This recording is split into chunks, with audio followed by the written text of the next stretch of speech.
While the Chicago Bears were on their bye, the rest of the NFC North played in some of the biggest games of Week 6, and it gave us a chance to see how the Bears may stack up against the Packers, Lions, and Vikings.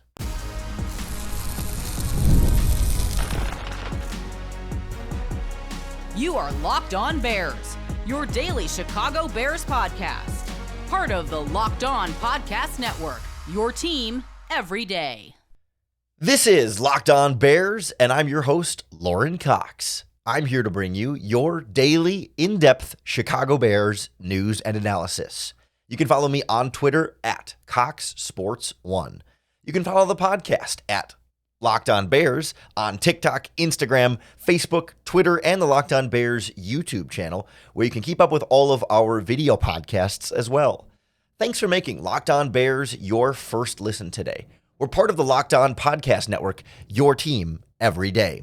Today's episode is brought to you by Hillsdale College. Go right now to hillsdale.edu/lockedon to enroll. There's no cost, and it's easy to get started. On the show today, we look around the NFC North with the Lions and Vikings playing a barn burner on Sunday, and the Packers also playing a tight one against the Houston Texans. And it gives us an opportunity to take stock of the rest of the division, as the Bears are still a few games away from what's going to be a really tough slate of back-to-back-to-back games against the Vikings, Lions, and Packers, all in this stretch. And we still haven't really seen how the Bears will get to match up with them, but we can now get a better sense of how they're matching up with each other and other opponents the Bears have played, to get a sense of how close Caleb Williams and company are to the rest of this NFC North that looks like the best division in football. So we'll go through each of the other NFC North teams, look at what they're doing well and maybe not as well, and how that will fare for the Chicago Bears, how those two teams stack up in each individual matchup.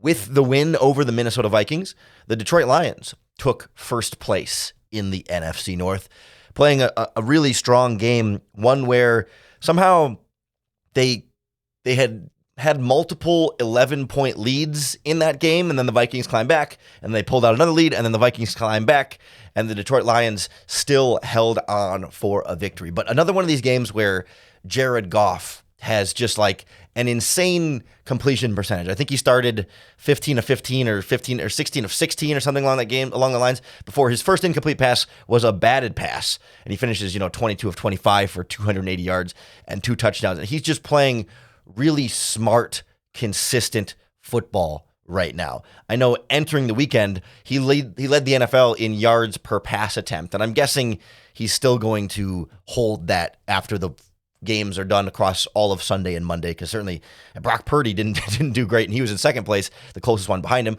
Worth noting also that Sam Darnold was 5th in yards per pass attempt entering this week, and we'll talk about the Vikings here in a little bit.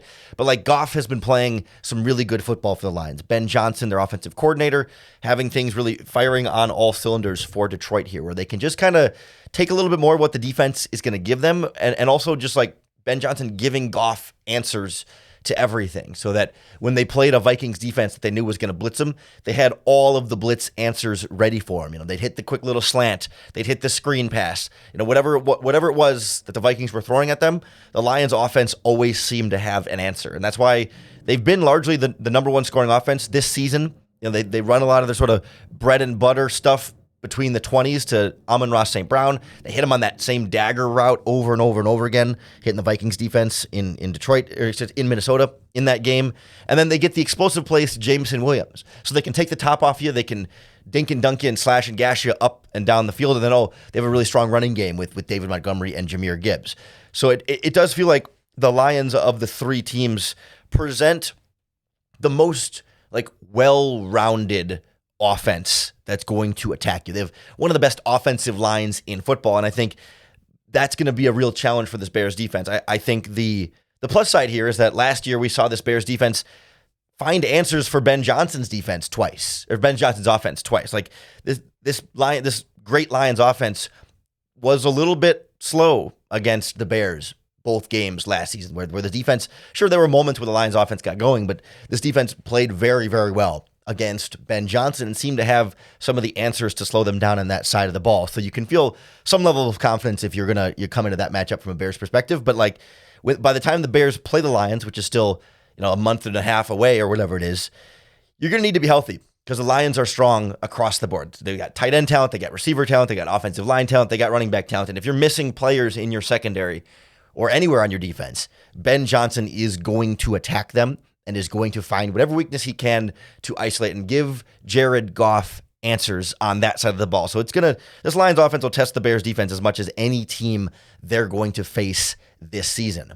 On the other side, this Lions defense is not bad by any means, but when they lose Aiden Hutchinson, they certainly lose a lot there. They don't have a lot of consistent edge rusher pressure, and certainly between now and that Bears-Lions game, they could trade for an edge rusher that, somebody just to add some kind of talent to that sideline, because the Bears don't play the Lions until Thanksgiving. It's November 28th, so a month and a week there until that game.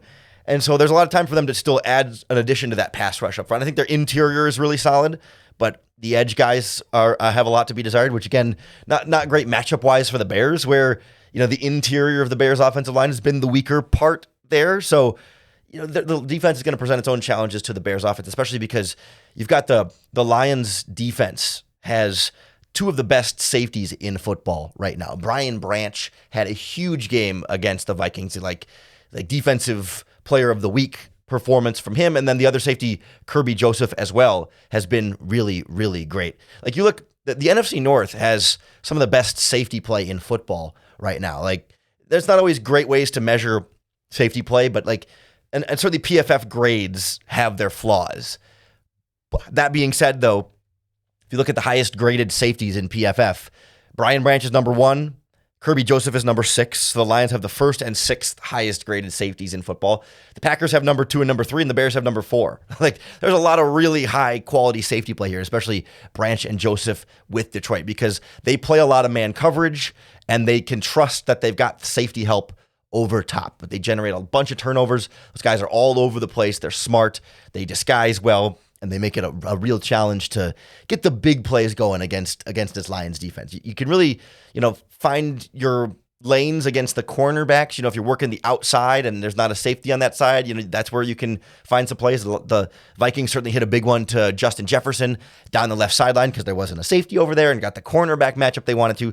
So this Lions defense is far from perfect, far from elite, but I do think they're the playmakers on the far back end at safety, plus some of the interior pressure they can get you up front, is going to create some challenges there. And so Shane Waldron, as the Bears offensive coordinator, is going to need to be able to get creative a little bit and isolate the matchups that are going to work well for him, and don't let Caleb Williams try to test the likes of Brian Branch and Kirby Joseph as just two guys that are really, really solid on the back end for Detroit.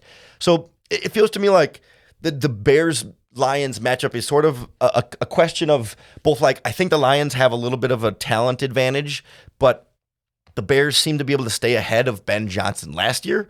But we'll see if either side adjusts to that differently and how the Bears look, a month and a week from now, 5 or 6 weeks from now, when these two teams match up, and how healthy each team is between now and then will go a long way towards determining how close the Bears are to the first place team in the NFC North. But I don't think they're far. I do think the Lions are clearly the better team until further notice.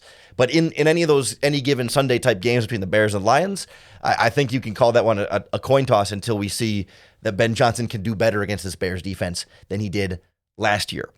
I think matchup-wise, the fear is a little bit stronger with the Minnesota Vikings in the sense of coaching. What Brian Flores and that defense could do to Caleb Williams that might be a little bit more tough. And then, when you have a guy like Justin Jefferson on the other side and Sam Darnold playing pretty well, the Vikings can scare the Bears in some very different ways than what the Lions will. But I also think there's a more clear path or answer to how you beat the Vikings defense and stay ahead of that team. So we'll kind of look at where the Vikings are more dangerous, but also just more volatile next on Locked On Bears.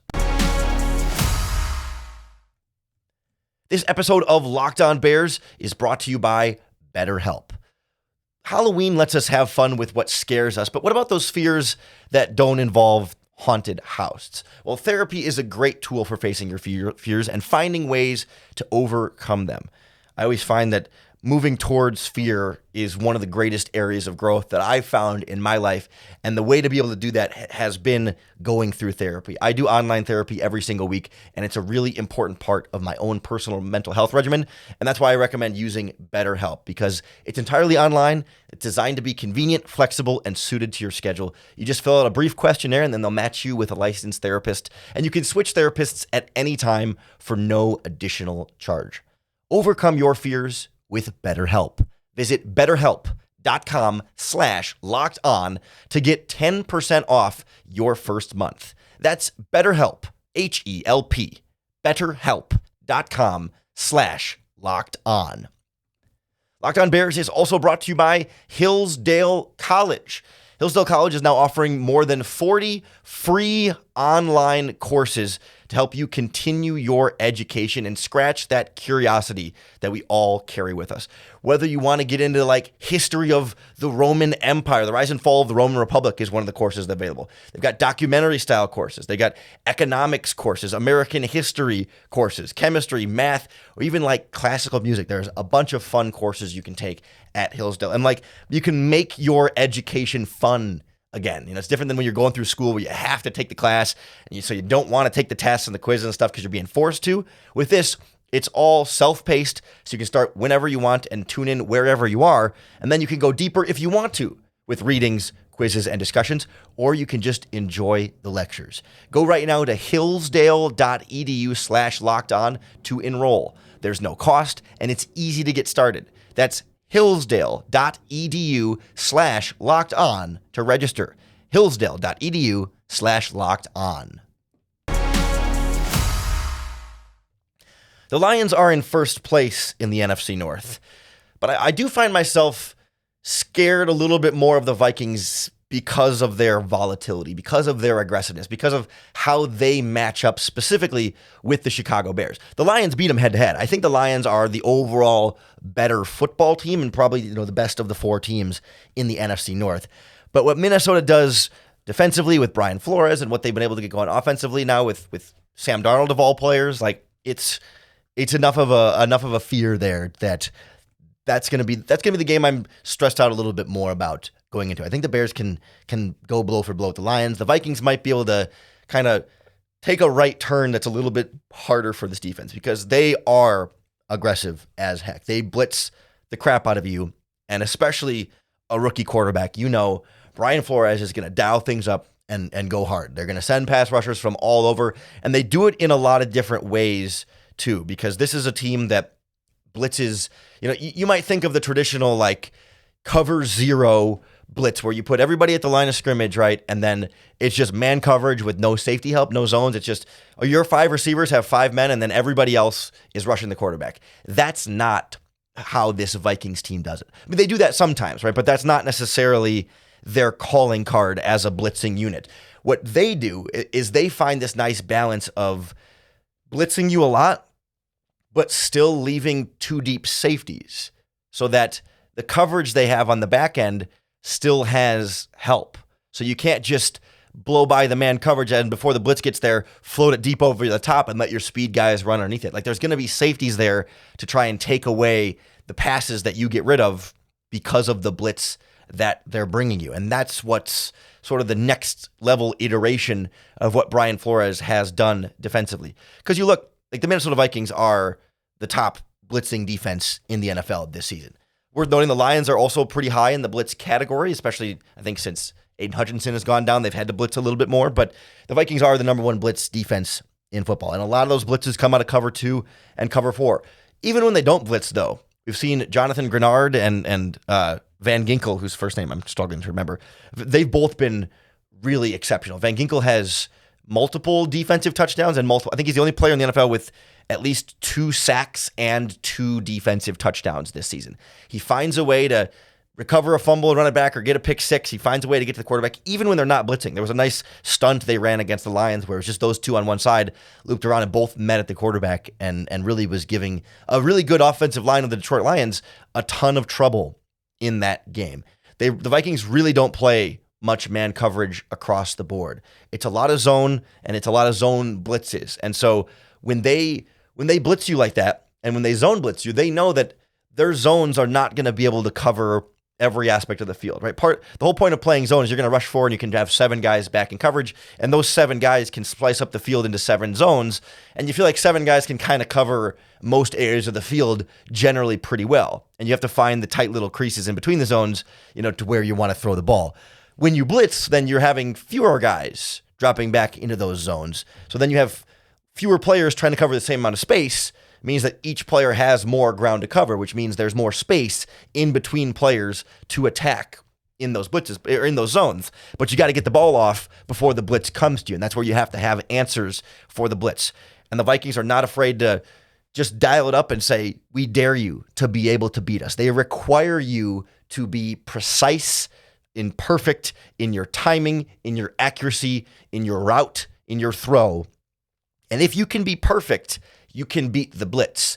But they trust that you're not going to be able to be perfect enough, regularly enough, frequently enough to be able to beat them over the course of a game. Because even if you're precise and perfect in your little slant throw, they've got safeties there to come make the play. So you're not going to have the big breakaway explosive play after you get rid of the ball after the blitz.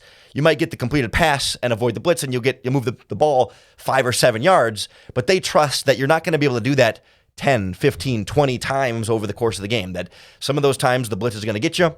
Some of those times your pass is going to be inaccurate, your pass is going to be batted, your route's not going to be perfect, your timing's going to be off, whatever it's going to be. They trust that, hey, your execution isn't going to be precise and flawless enough that you're going to be able to consistently beat their heavy blitzing defense. Now, worth noting, right? When you look at their blitz rate, it's only 40%. Like it's number one. It's the highest in the league. But keep in mind, they're not blitzing every play. They're not even blitzing half of the plays. 40% is close to half, but it's not even the majority of their plays. So that's where they disguise a lot, right? They show blitz a ton, and then they blitz about 40% of the time. So you always have to be ready for the blitz when they show it. But technically, more often than not, they're not going to blitz, because more often than not, they don't blitz. They don't blitz on almost 60% of the time. They're not blitzing. So that's where you can kind of play the psychological game with this Vikings defense that's really going to test a rookie quarterback like Caleb Williams, just in different ways than what we talked about with the Detroit Lions. The Vikings also have one of the better run defenses in the NFL in terms of, the statistics, yards per carry allowed, total yards allowed. I think some of that has been more about game script, where the Vikings in a lot of their games have gotten off to early leads and have gone up 14-0 or 10-0 or whatever it is early in games. And I think a lot of their opponents have had to abandon the running game quite a bit. And then that's part of why then they haven't given up as many rushing yards. I think we saw that the Lions were able to get a pretty good running game going on them in this game, because also when they line up for a lot of those run blitzes, right, and they've got guys all up on the line of scrimmage, you can find ways to gash them. If you just get them north-south, when they've got everybody so close to the line of scrimmage, guys can't really fight over as well. If the running back breaks through that line, there's not really a second level of defenders. It's just the safeties on the back end and the corners that are off, the coverage players that have to come and make the tackle on the running back. So if your offensive line can just win that initial block and make sure you pick everybody up and not let somebody come through super clean, you can gash them in the running game. But they've just been so good at scoring early and scoring often that teams haven't been able to run the ball on them. Because Sam Darnold, as much as we all doubted Sam Darnold, he's legit. He's playing good football. I don't think he's playing elite. I don't think he's playing like an elite level quarterback who's just slicing and dicing you and dominating you up and down the field. I think Kevin O'Connell is doing a great job scheming and giving him answers.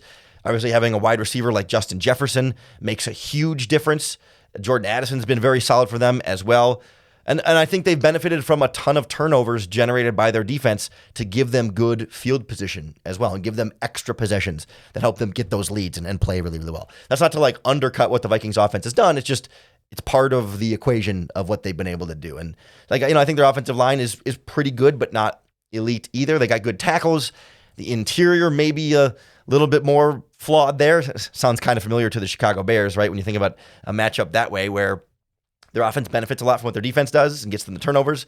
The interior a little shakier than the outside, great wide receivers helping make plays. Like there's certainly some similarities there. But I think somebody like Jalen Johnson can match up with Justin Jefferson and not shut him down, but you feel like you're not going to be scared of every route Justin Jefferson runs. Like, yes, Jefferson's going to get some big plays. Like, he might get 100 yards in your game, but you can still beat the Vikings if Jefferson gets 100 yards. It doesn't have to break everything you want to do defensively. Like, I think the Bears can keep up with the Vikings offense well enough and keep the game manageable. It's just a question in those matchups, what Caleb Williams and the offense is going to be able to do against Brian Flores' defense and those blitzes, the creativity, where everything's coming from, and having answers for them that stays one step ahead of the blitz, because the Vikings are gamblers. I mean, they're at the roulette table letting it ride every single time, and they're going to live and die by that gambling. And so that can either mean they're going to get you for a big play defensively and sack or strip sack or interception or whatever,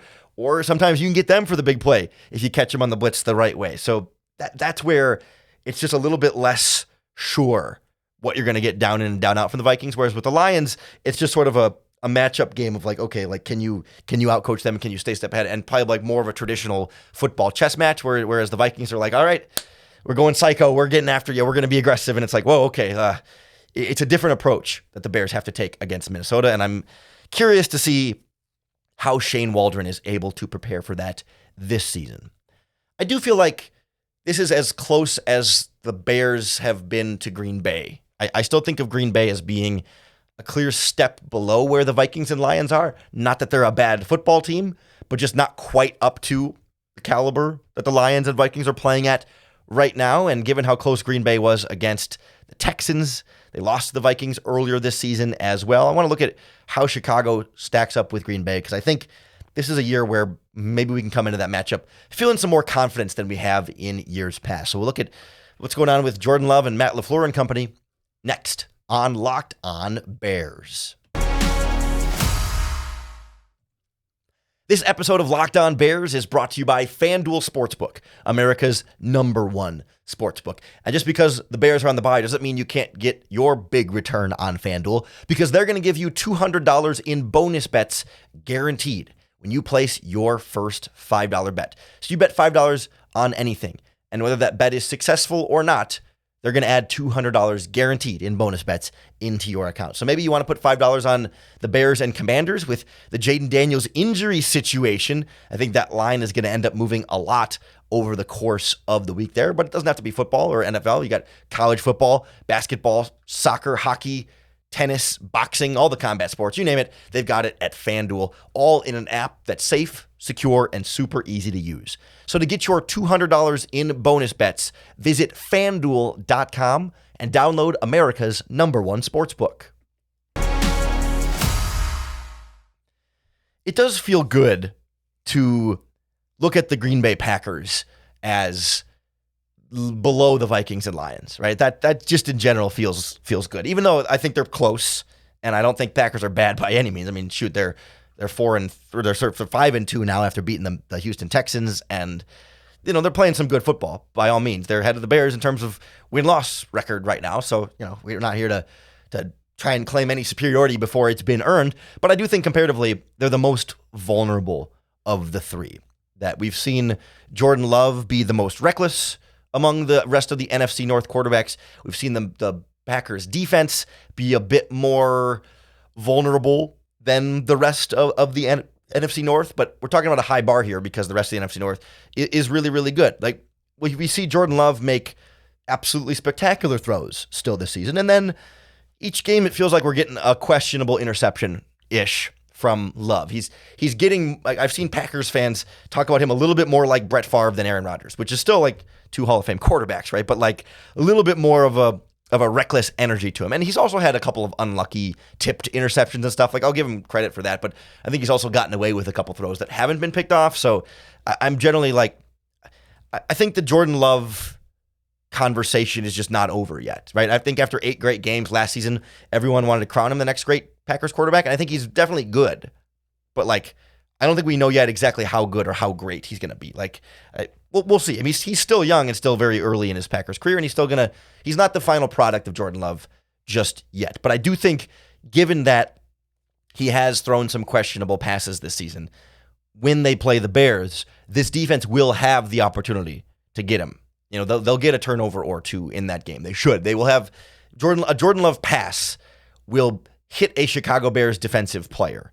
Now, will they catch it and make the turnover or not? We'll see, but they will have the opportunity to do so. And if it's a tight game, like that's the kind of play that can be the difference in that. Because, the Packers have a pretty good offensive line, pretty good running game with Josh Jacobs, and I really think highly of Matt LaFleur's ability to scheme that offense. I still feel like that offense is a little bit more system than it is talent. I mean, partially because we saw Malik Willis play well in it, but also like there's been so much debate in Green Bay about their wide receivers, right? Okay, they don't have a true number one wide receiver, blah, blah, blah, blah, blah, but they still get really good production from them.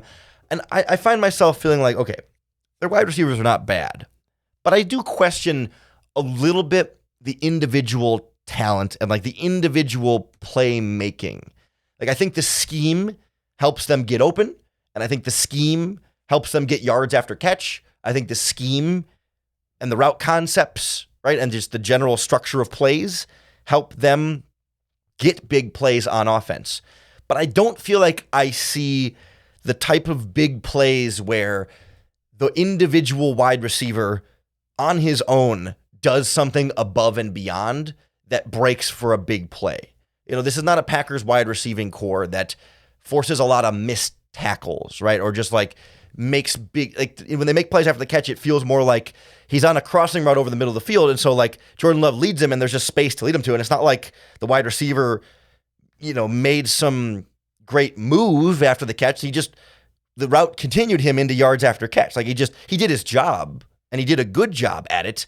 But like you could put a lot of wide receivers in that spot and they're going to get about the same amount of yards. Like it's not about the individual talent in a lot of those cases. It's more about the play and what role they played in that play. It's why, they have like 4 different wide receivers all in about the same amount of receiving yards. They can plug in Romeo Doubs or Dontavian Wicks or Jalen Reed or Christian Watson or whoever, and like each guy can kind of produce in that spot. The one thing I'll give them credit for is I do think these wide receivers have been very good in contested catch situations. The talent for them is not so much after the catch, but when it's a tight window throw, holding on through contact and just being able to make, jump ball 50-50 catches, box guys out and use body position. Like at the catch point, that's what the talent of the Green Bay wide receivers are. But I don't see as much like making plays beyond that. They'll make the catch and then everything else feels a little bit more scheme-like. And so that feels to me like it becomes another one of these like coaching chess matches between Eberflus and LaFleur. Can they have answers for LaFleur's offense that they're going to keep scheming and trying to hit you on, the backside dig routes and the crossing routes behind your linebackers and underneath your safeties? Can you adjust your defensive coverages over the course of the game so that they can't keep gashing you in the same spots? Like it's the same conversation about Ben Johnson, right? Eberflus seemed to find answers for Ben Johnson last season, couldn't find as many answers for Matt LaFleur last season. So that this feels to me more like a coaching battle than like a personnel talent battle in that same semblance.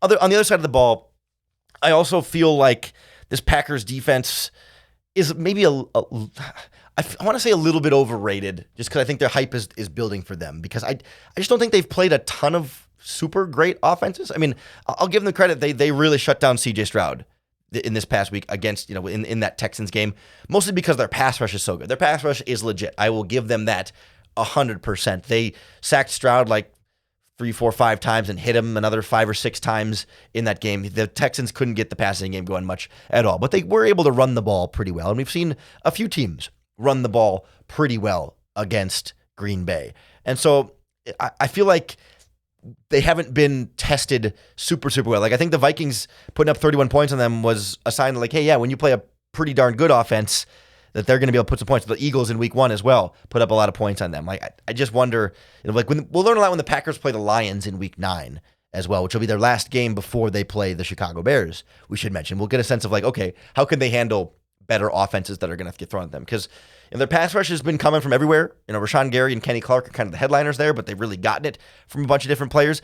And this is another defense that's absolutely thriving off of the safety play right now. I mean, we talked about it a little bit earlier, but like Evan Williams, their rookie, and then Xavier McKinney have both been super stellars. McKinney has 5 interceptions already through the first 6 games of this season. And Evan Williams, a 4th-round pick, has stepped in and played really, really well. Like I think back to, not equivalent in the same way, but like when the Bears found Adrian Amos as a 5th-round pick and stepped in and played great, Eddie Jackson as a 4th-round pick early in their careers, like a rookie just steps in and gets it and fills the holes properly, is smart, and just looks like, wow, how did they let this guy fall all the way to the 4th round in Green Bay? That's definitely been the case for him. And they play a lot of single deep coverage in Green Bay. They'll a lot of cover 1, a lot of cover 3. They'll show 2 safeties a lot pre-snap, but then they'll roll them down so each guy can kind of play deep. Evan Williams definitely plays a lot more free safety, and Xavier McKinney's a little bit more up in the box, but they've both been playing really, really well. And they've gotten some good linebacker coverage or linebacker play in front of them. So it's weird to feel like Green Bay's weakness on defense is the cornerback spot, where for years it felt like that was the big strength with Jair Alexander and Eric Stokes, and of course they traded away the one who had all the interceptions for them. But still, like, that used to be such a strong position for them, and now that feels like it's a little bit weaker. And it's kind of the same conversation we had about Detroit, right? Okay, safeties are great. Corners are a little bit weaker. Can Shane Waldron get the one-on-one matchups and get away from the safeties, who, especially in this Packers defense, are going to go single deep a lot more? So I think you got to attack, deep into the outside to try and put those corners more on an island, and maybe stay away from the middle of the field and Evan Williams and Xavier McKinney, because they are going to be opportunistic and they're going to get turnovers for their defense. So I think the Packers game is going to be another one of those, like, take care of the ball and trust that your talent can match up with their talent a little bit. Wait for Jordan Love to maybe make a mistake. Wait for any of these receivers to, like, I don't think these receivers are like going to be that much better than this Bears secondary, but it's the scheme and the coaching matchup that's going to go a long way. And that's going to be the case with all 3 of these NFC North teams. That's how we're going to find out just how good this Bears team is. I think they can run, they can run with all 3 of these NFC North opponents, but a lot of them feel like coin flip games. So maybe you win 3 of them and lose 3 of them. I mean, we'll see.